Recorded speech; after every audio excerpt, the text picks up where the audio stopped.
जय श्री कृष्ण। जैसा मैंने अपने पॉडकास्ट में कहा कि एक टाइम के बाद हम श्रीमद् भगवद गीता इसका हिंदी रूपांतर करेंगे और समझने की कोशिश करेंगे कि ठाकुर जी ने श्रीमद् भगवद गीता में पूरी दुनिया, पूरी कायनात के लिए क्या मैसेज दिया है।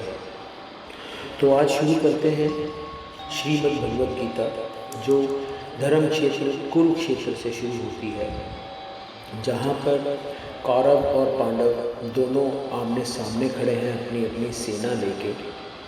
और वहाँ अर्जुन जो है वो अपने सारथी श्री कृष्ण जी उनको कहते हैं कि मुझे इन दोनों सेनाओं के बीच में बिल्कुल मिड में ले जाओ, जहाँ से मैं दोनों ओर देखना चाहता हूँ कि कैसे भाई आपस में खून के प्यासे हो जाते हैं। और ये सारा वृतांत एक और इंसान देख रहा होता है कहीं दूर बैठा दिल्ली में, हस्तिनापुर में, और उसका नाम है संजय। तो संजय को दिव्य दृष्टि मिली है कि वो वहाँ बैठ के सारा आंखों देखा वृतांत जो है वो राजा धृतराष्ट्र को सुनाए यथास्वरूप, जैसे जैसे वो देख रहा है। तो शुरू होता है सबसे पहले, जैसे मैंने बोला कि अर्जुन भगवान श्री कृष्ण को कहते हैं मुझे वहाँ बिल्कुल मध्य में ले जाए। तो उसके बाद धृतराष्ट्र संजय से कहता है कि क्या हुआ है। तो सबसे पहला अध्याय यहीं से शुरू होता है कि धर्म क्षेत्र कुरुक्षेत्र समवेता युयुत्सवः मामका पांडवाश्च किम कुर्वत संजय। अर्थात धृतराष्ट्र ने कहा कि हे संजय, धर्मभूमि कुरुक्षेत्र में युद्ध की इच्छा से एकत्र हुए मेरे तथा पांडु के पुत्रों ने क्या किया। तात्पर्य इसका क्या है कि श्रीमद् भगवद गीता एक बहुपठित आस्तिक विज्ञान है, जो गीता महात्म्य में सार रूप में दिया हुआ है। इसमें ये उल्लेख है कि मनुष्य को चाहिए कि वह श्री कृष्ण के भगत की सहायता से संवीक्षण करते हुए श्रीमद् भगवद गीता का अध्ययन करें और स्वार्थ प्रेरित व्याख्याओं के बिना उसे समझने का प्रयास करें। अर्जुन ने जिस प्रकार से साक्षात भगवान श्री कृष्ण से गीता सुनी और उसका उपदेश ग्रहण किया, इस प्रकार की स्पष्ट अनुभूति का उदाहरण श्रीमद् भगवद गीता में ही है। यदि उस गुरु परंपरा से निजी स्वार्थ से प्रेरित हुए बिना किसी को भगवद गीता समझने का सौभाग्य प्राप्त हो, तो वह समस्त वैदिक ज्ञान तथा विश्व के समस्त शास्त्रों के अध्ययन को पीछे छोड़ देता है।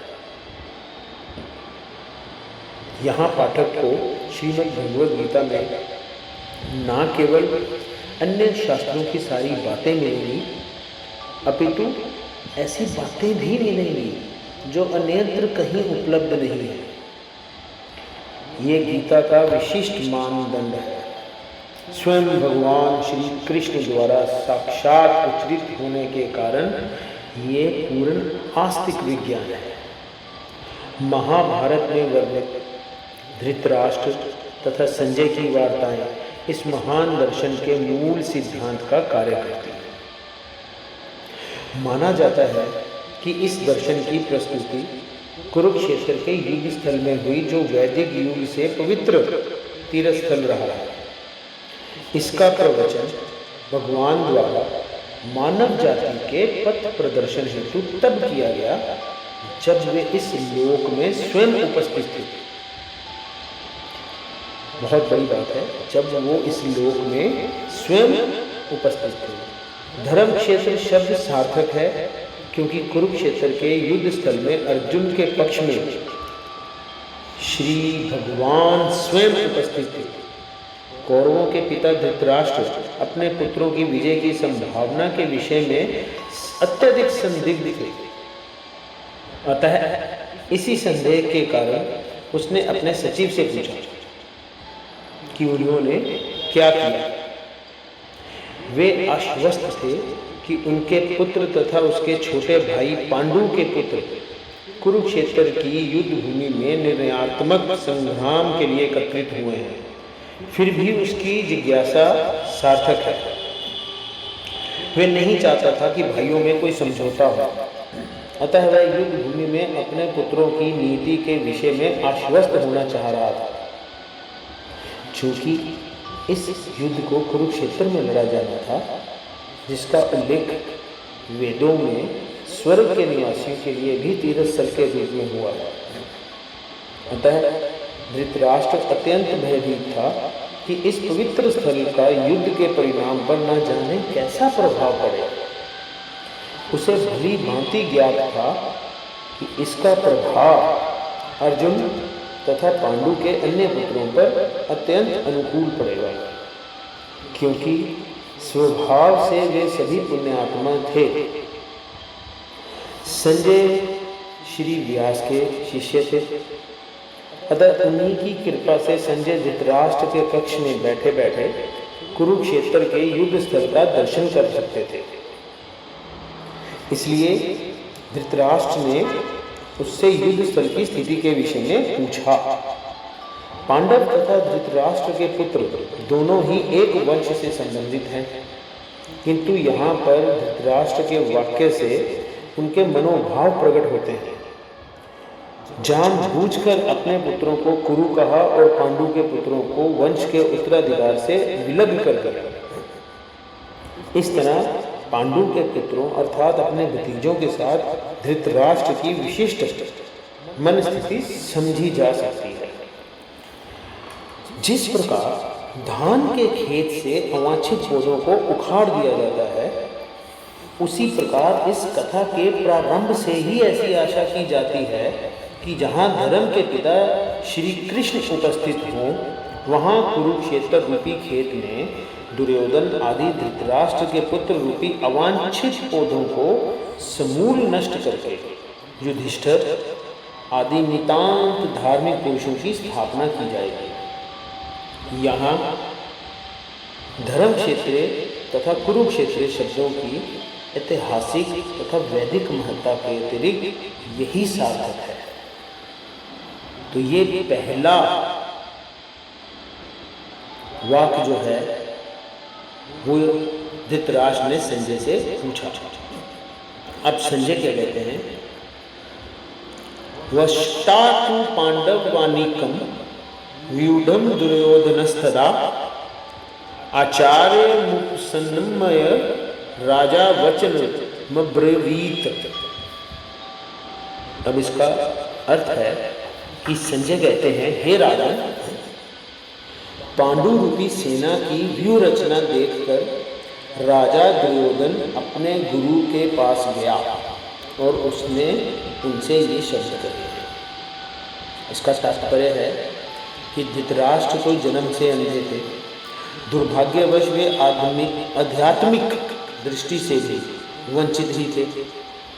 वे ये भी जानते थे कि उसी के समान उसके पुत्र भी धर्म के मामले में अंधे हैं, और उसे विश्वास था कि पांडवों के साथ कभी भी समझौता नहीं कर पाएंगे, क्योंकि पांचों पांडव जन्म से ही पवित्र थे।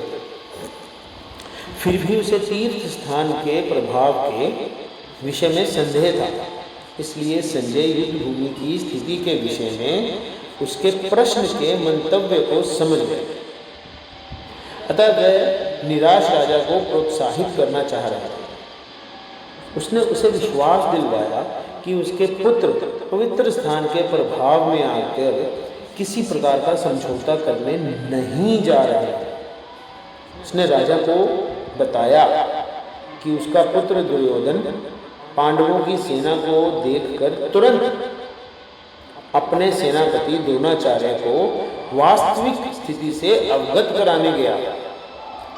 यद्यपि दुर्योधन को राजा कहकर संबोधित किया गया है, तो भी स्थिति की गंभीरता के कारण उसे सेनापति के पास जाना पड़ा। तय दुर्योधन राजनीतिज्ञ बनने के लिए सर्वथा उपयुक्त था, किंतु जब उसने पांडवों की व्यूह रचना देखी तो उसका ये कूटनीतिक व्यवहार उसके भय को छिपा ना पाया। अब इसके बाद है पश्येताम पांडुपुत्र नामाचार्य महती चमुम व्यूढ़ा द्रुपद पुत्रेन तब शिष्येन धीमता। अर्थात संजय आगे बता रहे हैं कि वो क्या कहते हैं। हे आचार्य, पांडुपुत्रों की विशाल सेना को देखें।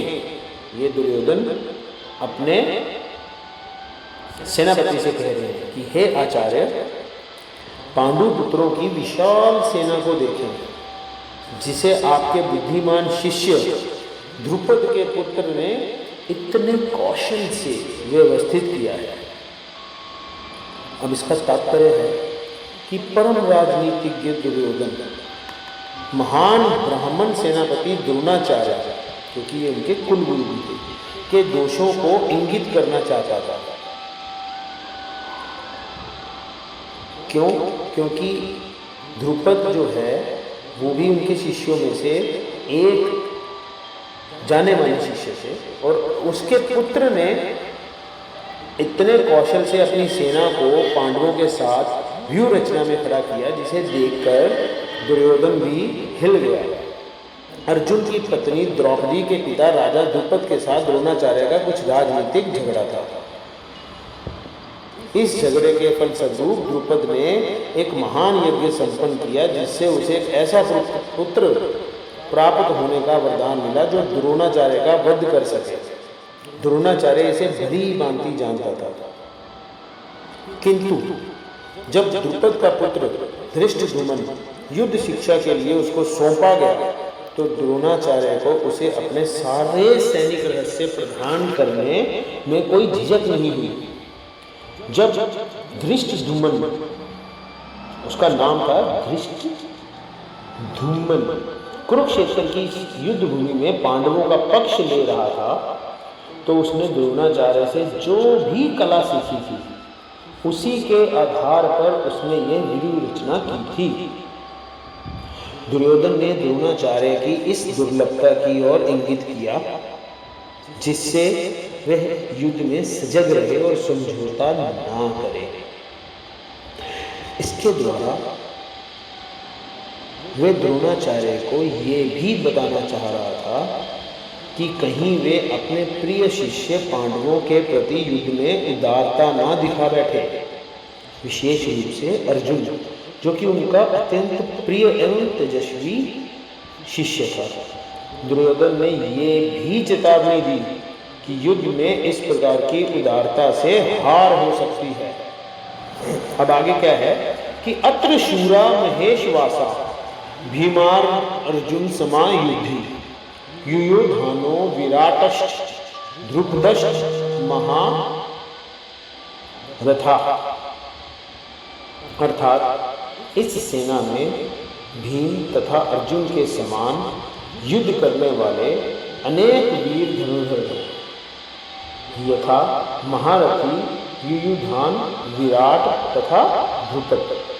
तात्पर्य, यद्यपि युद्ध कला में द्रोणाचार्य की महान शक्ति के समक्ष धृष्टद्युम्न महत्वपूर्ण बाधक नहीं था, किंतु ऐसे अनेक योद्धा थे जिनसे भय था, भय तो था। दुर्योधन इन्हें विजय पथ में अत्यंत बाधक बताता है, क्योंकि इनमें से प्रत्येक योद्धा भीम तथा अर्जुन के समान दुर्जय था। उसे भीम तथा अर्जुन के बल का ज्ञान था। उसे पता था कि भीम और अर्जुन कितने बलशाली हैं, इसीलिए वे अन्यों की तुलना में इन दोनों के साथ करता है।